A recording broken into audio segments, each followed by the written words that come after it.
Week 14 spread, NESN.com football picks podcast video thing presented to you, as always, by NESN.com. I'm NESN.com's Mike Cole. That's Ricky Doyle. Andre Kachaturian. We're going to talk about football games this week. We're going to make our NFL picks. We're going to pick the 3 best games. We'll do some locks, upsets, teasers, a little show and tell. Yeah. And then we'll get on with our lives and get back to the nothingness that is the life outside of making NFL picks. With that being said, let's get to the records from last week. Oh, it was a big week for both For a of couple you. people. Yeah, not a big week for me. Let me start off with the good news. The good news is that Mike and Ricky combined, you guys went 20-10. Each of you went 10-5. I went 7-8. Second straight week, I lost 3 games on both of you each, because last week you guys had the same record again, and I was 3 games worse than you. So I've lost 6 games on you guys. So the overall standings now, Ricky, you're still on top of the mountain. Man, look at you. Look at you, Ricky. What do you have to say about that? Look at me now. Wow. It took a lot of heat at the beginning of the season. I'm second with 83 wins, and Mike with 82 is right behind me. You're one of, what's 98 plus 6? Oh, my, see, All right. no, I'm not going to, you know what? This is what Let's we do. just get the elephant. I'm not going to make fun of you for screwing up the math. No. I'm not going to get on your case. No, for no, screwing up. I didn't that's screw what up you've the math. seen. I didn't screw up any math. You did a good job. Keep up the good work. I didn't screw up the math. You don't need your negativity Yeah. this week. Oh, that's right. I'm here still. It's the Didn't get holiday season. fired. It's No, look, listen, I want to say something about Michael. He's a good man.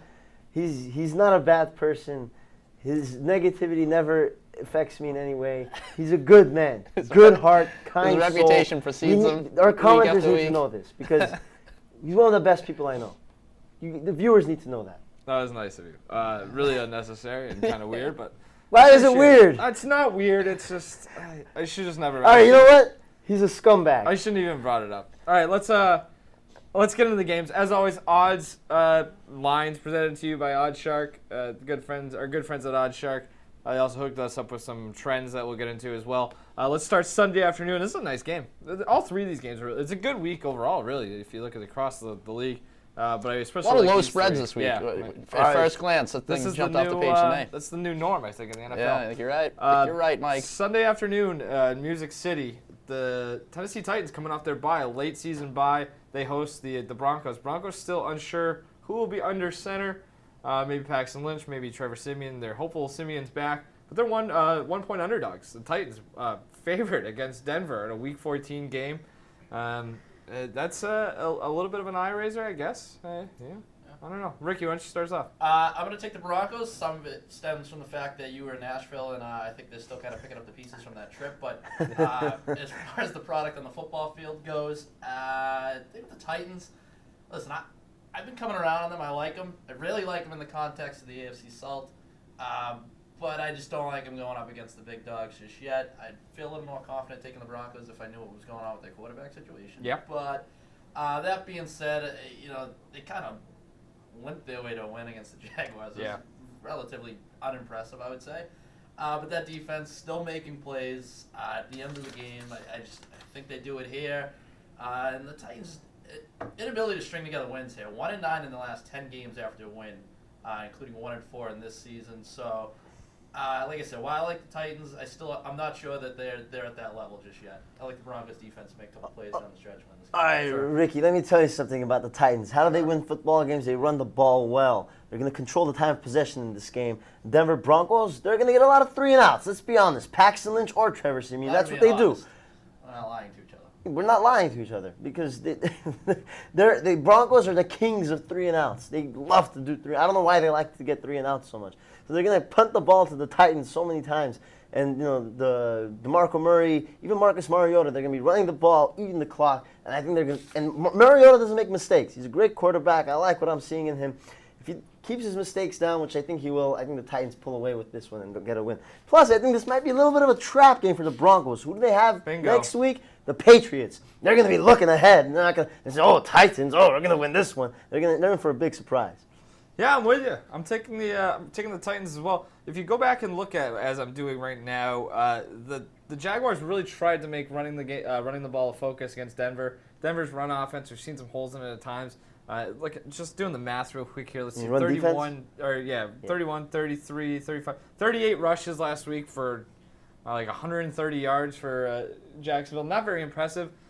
They don't have the run offense, the rushing offense that Tennessee does. I think Tennessee commits to the run. And even if Denver's able to take away that run, Marcus Mariota's a little bit better than Blake Bortles. He's got better weapons, I think, as well. At least especially with the way injuries have kind of ravished the Jaguars this year. Tennessee also protects the quarterback. It's going to be not going to be a cakewalk for Von Miller and company. Who's going to guard Tajay Sharp? What's that? Who's going to defend against Tajay Sharp? I mean, Delaney Walker, too. Hey. If they put a tight end or a linebacker against Delaney Walker, he could get free.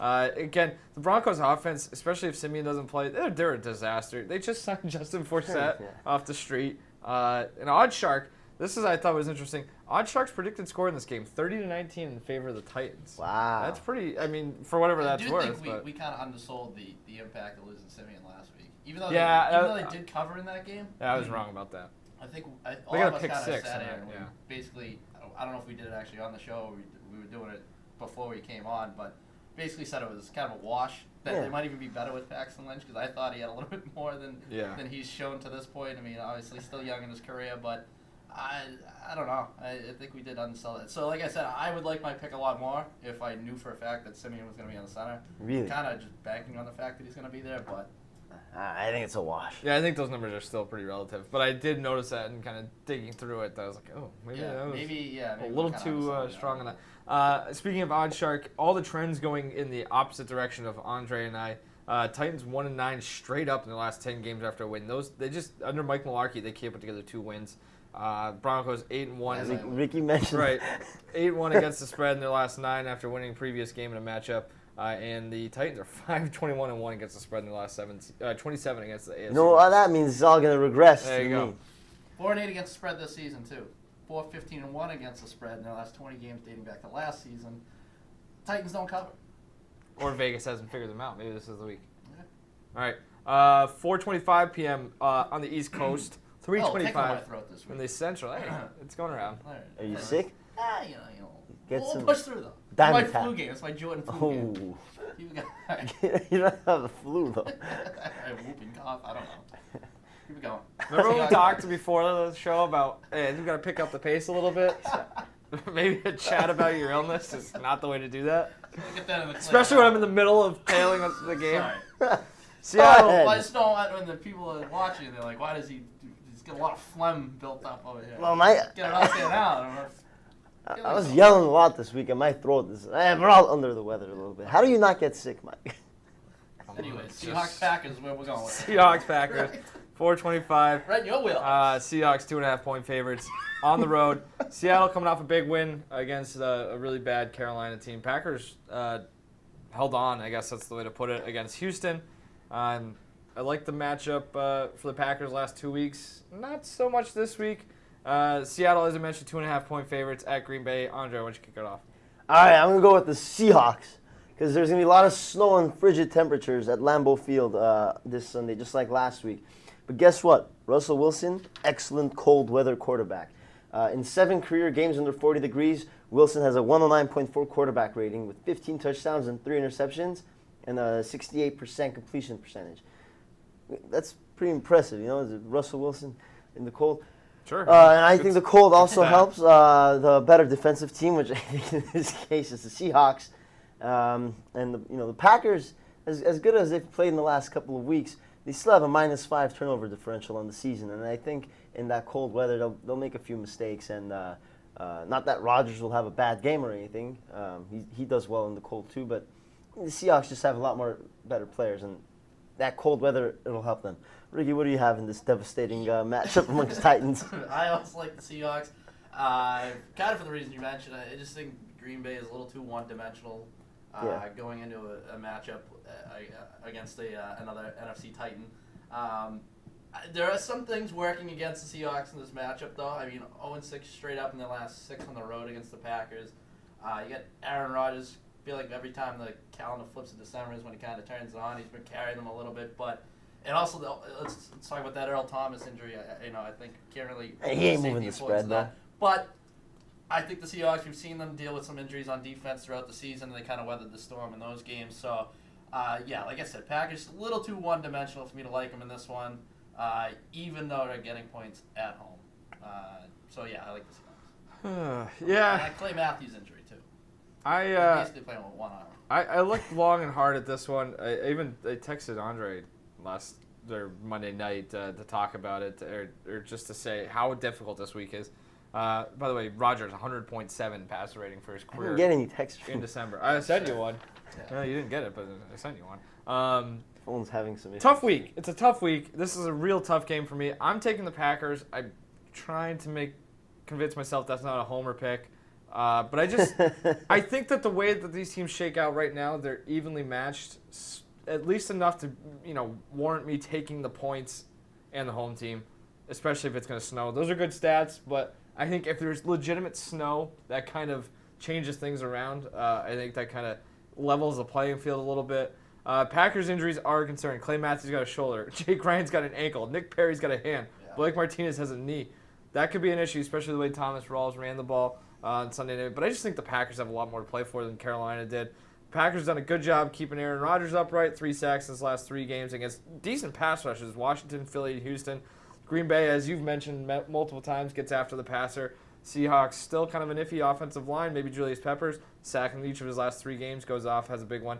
Seattle, different team on the road. They scored 5 points in Tampa Bay 2 weeks ago. How quickly we forget. I do think that Earl Thomas injury is enough to kind of sway me toward Green Bay. I know he doesn't move the spread, but I just think everything I hear and read is Earl Thomas, that injury might affect the Seahawks more than like a Gronk injury affects the Patriots. But did you hear the players talking about him after the game? It looks like they're all rallied up and they want to win. But I guess it's easy to do that the first week, but then you have to, I just think that's easier in the moment where it's like, oh man, Earl's not coming back. And now you have to go watch film, and it's like, well, we don't have Earl this week. You know what I mean? I think it's easier to do that, to rally at halftime, than it is the next week. I refuse to believe that an injury to one of your key cogs on defense is a positive. It's a good thing, right? Way, shape, I'm or not form. saying it's a I mean, positive. and the thing is, I'm just saying he doesn't move the spread. All right, I'm just saying it's tough to know how that injury is going to impact him because they simply haven't dealt with that before. I mean, this guy's been basically an Iron Man since he's come into the league. Right. So, I mean, I think he's missed like 4 games of his life or something like that. So we just don't know. I mean, we could come in next week and I'm going to be eating crow after Aaron Rodgers picked It is a tough game to pick, though. I flip-flopped on it. Packers. See, I noticed this last night. You know who the Seahawks leading rusher is this year? Thomas Rawls. It's Christine Michael, who's now He's in the on the Packers Packers. backfield. I do like Revenge game. Yeah, I was actually going to mention that. But that's the thing, though. In the snowy game, you usually go with the team that has a better running attack. Neither of these teams have it. Right. In the running game, so I'm going to go with the team with the better defense. Yeah, I guess. Yeah, sure. I'm gonna take the points from the home team. It's just classic gambling edicts. So if the points are like 4.5, I'll go Packers. Sure. Monday night. This is another good one. Another long-standing out of another division devastating rivalry. matchup among Titans. Baltimore heads to Foxborough, as they've Nice. done plenty of times before, take on the Patriots. The Patriots, as it stands right now, 7-point favorites.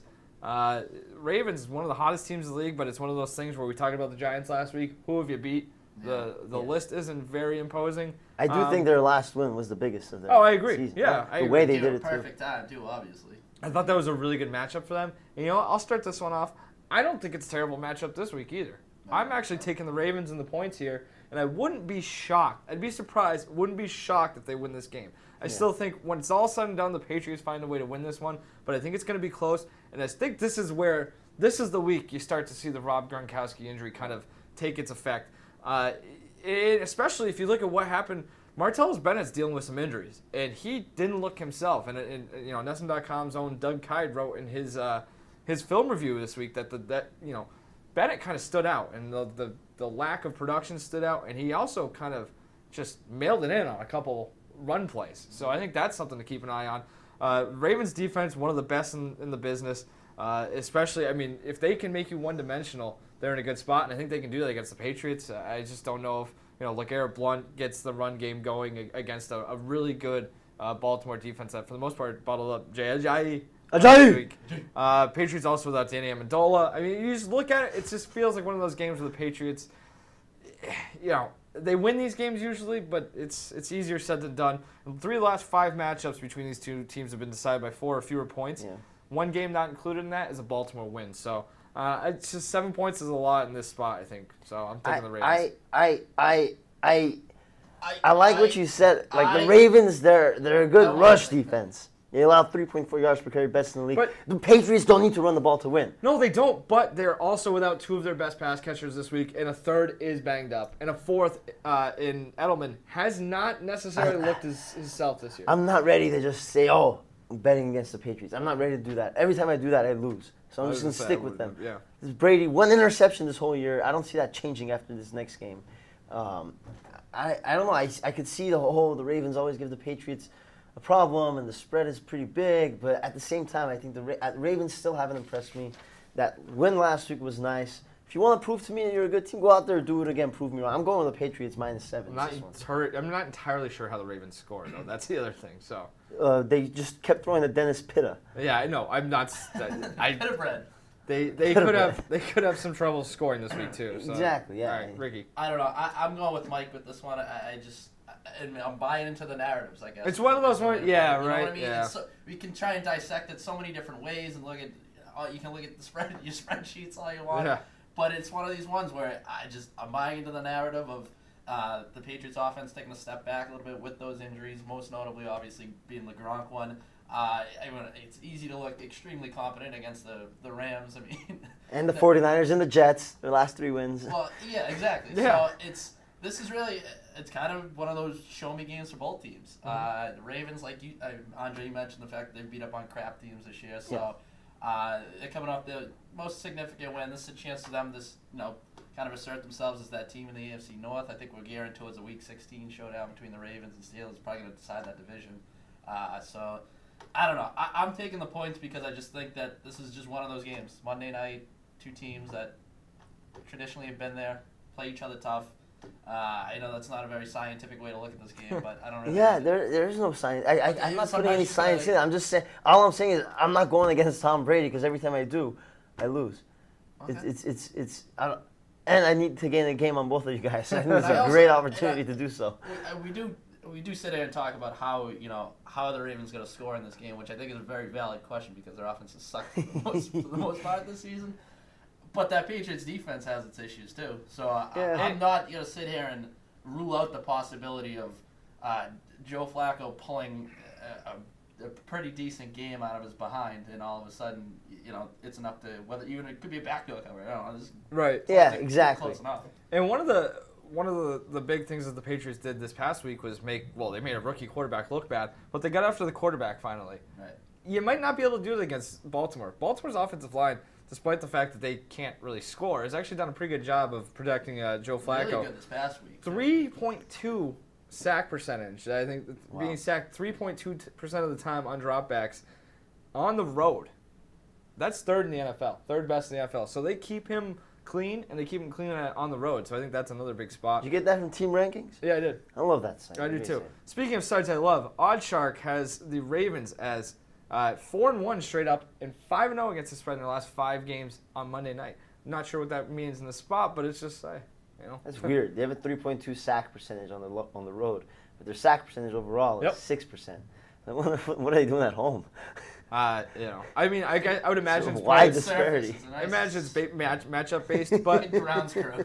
but I mean, look at they kept him pretty clean this past week, and that was against a Miami team that's got a very good pass Yeah. rush. So, and I mean, look at what Miami great did the league. week before against San Francisco. Granted, it's a little bit different, but I mean, they have the playmakers on defense. So, yeah, I don't know. This is gonna be a great. This is I look at the schedule the week before, and it's like, oh man, this is gonna be a rough Tuesday morning because I know I'm gonna have to stay up and watch the Monday night game, and The pass rushes the Ravens have faced on the road: Browns, Jaguars, Jets, Cowboys, who don't have a pass rush, and the Giants, who are a good defensive team with a meh pass rush. So Well, the Patriots didn't have a pass rush all year until Yeah. the last 2 games. So. yeah, All right, let's do locks and upsets. Let's start. let's go with upsets. Upsets, which It I was went. so hard to pick. I went last. last this week, and this don't was a really tough have one. spreads to Yeah, work with. It's a tough one. This was Very small spreads this week. We went over. Ricky started off. So yeah, I mean, I don't even really know if you could really categorize it as an upset, but it was 1 point. I'm taking the Cardinals over the Dolphins. Obviously, the Dolphins coming off getting mopped by the Ravens, as we just mentioned. Also, 0-12 against the spread in their last 12 games in December. You make it out what you want, but I don't know. I usually don't buy too much into the whole monthly trend thing, but that's big enough of a sample size for me to raise my eyebrows a little bit. But mostly it stems from the fact that the Dolphins' run defense isn't that great, and David Johnson looks like he's the most explosive player in football right now. Yeah. All right. I'm going to go with the Saints over Tampa Bay. I think this is Tampa Bay's like that hot team right now, like Miami was last week, and the Redskins were a few weeks ago. So I think the Saints are going to go out. It's a divisional matchup. I like the fact that Drew Brees threw 3 interceptions and no touchdowns last week. He's not going to do that again. Let's be honest. He's going to come back. I think he's one of the best quarterbacks in the league, and he's going to bounce back from his mistakes. And also, Tampa Bay has turned the ball over in 5 consecutive games this year. You turn the ball over against Drew Brees, he's going to make you pay. And also, side note, the Saints have done a good job protecting Brees this season. That'll be very, very important against the tough Tampa pass rush. So, Brees is going to get sacked. Saints will force a few turnovers against the Tampa Bay team that's giving the ball away, and Brees will make him pay. That's mathematical I can get with that one because the numbers really go against my pick. But. I was gonna say, as Hot Shark points out too, the Saints just 1-3 against Tampa the last 4 games against the spread. So Bucks regress to me. Yeah, sure. Since you guys took all the upsets and locks and everything else, and actually 2 of my upset would have been either Green Bay or Baltimore, but I'll take the Jets, I guess. It really narrows it down. 1 point road dogs. Again, it's only 1 point. It's in Levi. Are Jets favored or San Francisco? Yeah, no, I wrote it down wrong. Okay. It's San Francisco is favored. This game's at Levi Stadium. My notes. I love your notes for this. Yeah. 2 awful teams, take the point, and then the 49ers are trash. Sure, the Jets are trash too, but the quarterback change, Bryce Petty's going to try to want to impress, so I think maybe that makes a difference. I don't know. Who gives it? The Jets, they also have something on Mohamed Wilkerson. Yeah, I guess. see. Is he injured or? He's just, I don't know. Anyway, bad penalty Monday night. Another good upset was the Browns over the Bengals. I want to go with that straight up, but Kessler is off concussion protocol, and but he hasn't been named the starter yet. This is recorded on a Tuesday, but all right. If he plays, I'm going with the Browns and Kessler over the Bengals. You set up my lock a little bit there. Go ahead. I like the Colts over the Texans, 4.5 point favorites. Last time I checked, and you mentioned the Jets. They're just they're a trash football team. Well, I think the Colts defense is beatable, but the Texans offense, like the Jets offense, is trash. Brock Osweiler can't do a goddamn thing this year. He stinks. So I just don't think they have the offense to expose Indianapolis' flaws. You get Jadeveon Clowney's status up in the air, Jonathan Joseph's status up in the air. Texans minus 50 point differential this season for your division leaders. That just speaks to how terrible that division is. That's all you had to say, really. So, I don't know. 4.5 points at home. Andrew Luck played out of his mind on Monday night. Looked pretty good coming back from that concussion. Texans also 1-13 straight up in the last 14 games on the road against the Colts. I think that's 2 bad football. I think the Texans might try to cover the receivers, unlike the Jets did on Monday night. But I like that pick too. Andre, go ahead. Lock. My lock. I have a couple. I'll go with the Steelers. That's not how it works. We only need one. I'm trying to figure out which one I'm more confident in: the Steelers over the Bills or the Vikings over the Jaguars. But I'm gonna be a little more bold and say Steelers over the Bills as my lock of the week. The Steelers' defense in the last 3 games has been incredible. 13 sacks in the last 3 games. The 10 games prior to that, they had 13 sacks. So they have a pass rush going. Another note about the Steelers' defense in the last 3 games, they've allowed 4.2 yards per play, best in the league. So not only is their defense on fire, their offense is already always on fire. They have Roethlisberger and Antonio Brown. You're going to say, oh, well, the Steelers have played some garbage teams in the last 3 games, Tolzien and the Browns. But Eli. It's not like Tyrod Taylor is like the type of guy who's going to just throw 8 touchdowns in the game. He's not going to do that. So I'm going to take the Steelers. Big Ben seems like he's healthy now, too. He has 8 touchdowns and 1 pick in his last 4 games. Although the Bills' pass rush is excellent, I love the Bills' pass rush. I talk about it every week. The Steelers do it. The Steelers do an excellent job in protecting Big Ben. He's only been sacked. Well, not just Big Ben, all their quarterbacks. The Steelers quarterbacks have only been, Landry Jones started the game. Yeah. Steelers quarterbacks have been sacked 16 times this season. That's the second fewest. I am done. Are you sure? Yeah. You bring up the Bills pass rush every single time. Yeah. Well, the Bills fast rush. You know, what would we do if you didn't? You know, I mean, that's must see YouTube videos. Especially about the Bills pass rush. Especially, what's the deal with, I haven't checked on this, LaShawn McCoy. Is he... He's playing well. Well, no, he got hurt on Sunday, didn't he? He did, And he yeah. left. He's also That helps my case too. Yeah, He's well. banged up. he could pretty much any given week leave in the middle of the first quarter. He's so good, though. I know it's when he's on Watching the field. him on, because I actually watched that Bills Raiders game. He's so good. Every first move, Yeah. it's like whoop. All right, my lock: Dallas 3-point favorites on the road at New York on Sunday night. Yeah, the Giants. What's the Giants' record? 8-4. Yeah. They're the worst 8-4 team in the history of football. I think. We went over this last week about how they haven't beat anybody. They came out and they got their heads kicked in by You the beat the Steelers Cowboys. in a game. Yeah, in week 1. And with What does that have? Nothing's changed since week 1. I mean, Dak Prescott has a few more snaps under his belt. Nothing's. See, I'm. No, go, fire away.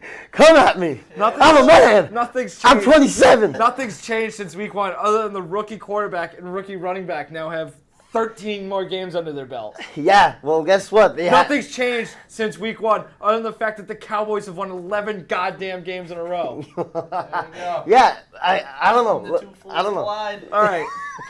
I don't think the Giants are that good. I really don't. They're going to make the playoffs. I don't think they're that good. The Giants, do you look at it, the run defense, they're a top 5 You don't think they're going to make the playoffs? No, I do think they are. I misheard you. The Giants have a top 5 run defense technically. Well, you know, again, I'm a big believer in who have they done it against.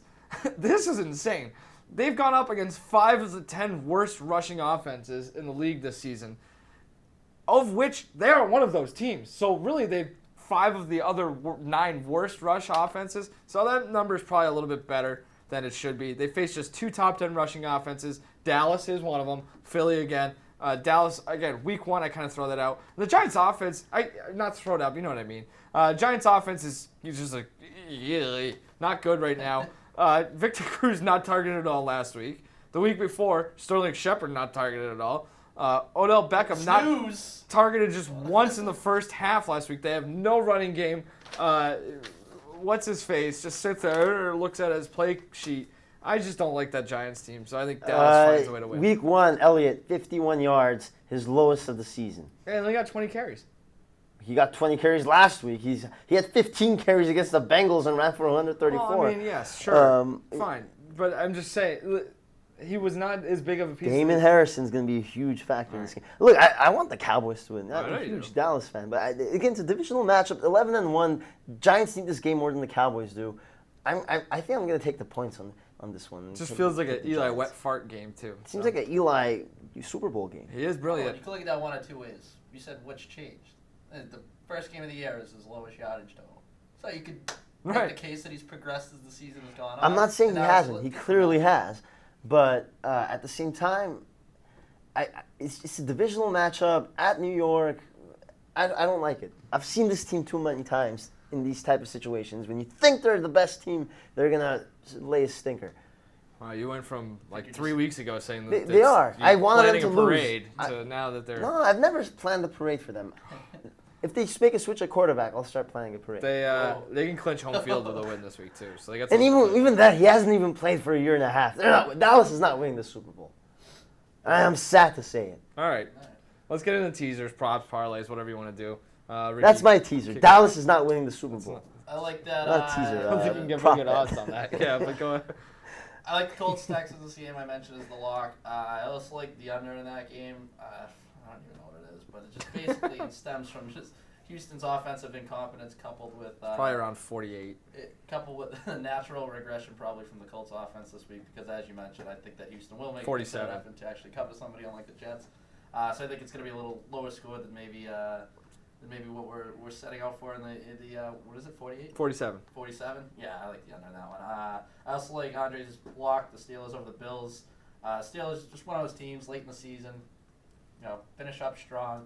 9-1 against the spread in their last 10 against the Bills. I also like the Falcons, 6-point favorites over the Rams, and because the Rams have a lot a lot of issues going on. They don't that have I feel like I might touch on when we get the show and tell you. They've got a couple issues, yeah. So. Hey, my show and tell is also very Ram-centric, so I'm excited. I mean, I look at that similar to the Patriots game against the Rams. The Patriots had no problem covering their spread, so Okay. I have no reason to believe the Falcons won't do the same. Andre, make it quick. All right, this is going to be quick because I don't have much confidence in anything this week. So I'm going to go with a two-team teaser. Build up your self-esteem a little more going into week 15. Bears plus 13.5 against the Lions. The Lions usually playing close games. The Bears have that weird stat about the yards per play differential that's always in their favor. Divisional game, I think Bears don't lose by 14 points. Run this by you. Who wins an actual fight, a bear or Oh, man. You want to talk devastating matchup amongst Titans? Yes, I don't know. I think we saw who won in the fight between the human and the kangaroo With the this past kangaroo's a week. special guest referee, maybe? And they'll also take Clarifying the Vikings plus 3.5 over the Jaguars. I just don't think the Vikings lose to the team like the Vikings are good on beating up on bad teams. So Vikings plus 3.5 against the Jaguars. That's my two-team teaser. At least they have a head coach back this week. So that's Lion beats a bear, by the way. Yeah, no question. The explosiveness. What if it's in the forest and not a jungle? I don't care the setting. Home field advantage for the Bears. You can do it on Saturday. The lion can still climb the tree, jump back on him. It's Bears can handle snow I better mean, though. you can First do it where step, there's no gravitational quickness. pull. It doesn't matter. The setting doesn't matter. What if the lion attacks the Bears cub? That's when the Bears are at most ferocious. When they attack the cub, they're like, ah. There's actually a really good video on YouTube. Everybody should go watch it. A bear versus a moose. It's from like 10 years ago in some Moose are nasty. Aren't they? violent matchup. Right. I'm not gonna tell you I'd who like to wins. see You gotta how go watch far it. they've come in the last decade. I'd like to set up a grudge match. All right, let's go to show and tell. I gotta do my teaser. Go ahead. You guys. Sorry, I totally forgot. I thought Why is this guy such a miserable prick? Oh. So I gotta deal with this every week. Cincinnati, 1.5. I'm doing this 4-team, 7-point teaser. Cincinnati, 1.5 points. They're getting 1.5 points against the Browns. I think this is not the week the Browns win. Detroit, 1-point favorite against the Bears. I think Detroit wins that by a touchdown. Dallas already mentioned. I'm getting 4 points in this, and Baltimore already mentioned. I'm getting 14 points, so I like both of those. 50 to win 100. Wait, you said Lions plus. Lions -1. I agree with that too. I agree with Bears plus 13 and Lions -1. So the magic of a teaser. Show and tell. Woo! Ricky. All right. I brought a Rubik's Cube because this thing right here is a lot easier to figure out than figure out what the Rams have going on by virtue of them not only sticking with Jeff Fisher, who has proven year after year that he is I don't even want to say he's mediocre now. I just say he's bad. I'd venture to say he's a bad NFL head coach. And not only they stick with him, they give him an extension. But I'm also I'm done with the whole thing. I'm done. Last week we had wall-to-wall coverage of Jeff Fisher versus Eric Dickerson. What the hell do I care about that, and what does anybody care about that outside of Los Angeles? Yet I'm ranting about the whole situation. But I don't know. That team's not going anywhere until they make a change. They want to spice things up, trade for the #1 overall pick upon moving to LA, and then they had the audacity to not turn to that #1 overall pick weeks ahead of time. They should have been playing him week 3 for Christ's sake. He looked great on Sunday. I mean, I would have rathered him on the center and try to develop him a little bit than to just limp towards week. What are we at? Week 14, whatever. This is week 14. So I don't know. It's just the decision after decision over there. If you want to make a splash and you want to try and get this franchise moving in the right direction, why are you extending a coach that you clearly can't win under? All right, I'm gonna go next because mine is also Ram-centric. I brought it's kind of Ram-centric. This LA snow globe. First of all, the snow is one thing. I love we had 2 snow games last week, and we're gonna have a couple more this week. Weather's gonna start playing a factor in a bunch of these games. It's the overall snow angel. But it is an LA snow globe, and let me tell you, a lot of people think that there's a very low probability chance that it will snow on any given day in Los Angeles. And a lot of people also think that the Rams running the table the next 4 games is also a low probability event. But I think the Rams are going to run the table the next 4 games. Let me tell you why. You got the Falcons this week. Falcons are due for a letdown. They usually are. It's like, they can have a letdown. It's at LA. Like losing at home. They have a good defense, the Rams do. They're going to slow them down. And then the next week they go at Seattle. Rams always play the Seahawks stuff. They'll win that one, and then they come home with back-to-back. Yeah, they've done it before. They've done it before. Okay. And then they're going to come back home. Christmas Eve against the 49ers, that's a win. And then Arizona at home, they're going to win the next one. They're good against their division. They beat their division. In fact, their record against their division this year, they're 2-1 against their division this year. Can you believe that? They're 2-1 against their division. Wow. Wow. And also, the snow in LA wouldn't impress Mike Cole the same way the great slate of games this week probably didn't impress Mike Cole. We had 4 amazing late games. All of them were good. And this week, Thursday Night Football is amazing. Chiefs, Raiders. We have Cowboys, Giants Sunday night, and Monday night Ravens, Patriots. What else do you want, Mike? What does the NFL have to do to impress you? What do they have to do? What does that have to do with your I know that has nothing, but I appreciate your Snow in Los boldness, but Angeles it's not wouldn't crossing impress you. absurdity. Nothing will impress you. I'm just sitting here listening. You're the one starting all of these incidents. I'm trying to bait you right No, now. I'm not taking it. No, All right. not taking it. Because I want to go back to work. Anyway, my show and tell. Stumbled across this from my good friend Woody Johnson. It's a receipt from the New York Jets. I don't know if you can see that. It's the New York Jets. The Jets would love to have a receipt right now for Darrelle Revis, who stinks. Darrelle Revis stinks. 5 years, $70 million contract, 39 of that guaranteed. 2 weeks ago, Malcolm Mitchell. Malcolm Mitchell, nice player, 2 touchdowns. According to the Boston Herald's Jeff Howe, that's the first time that in his entire career, Darrelle Revis has given up 2 touchdowns to one player in one game.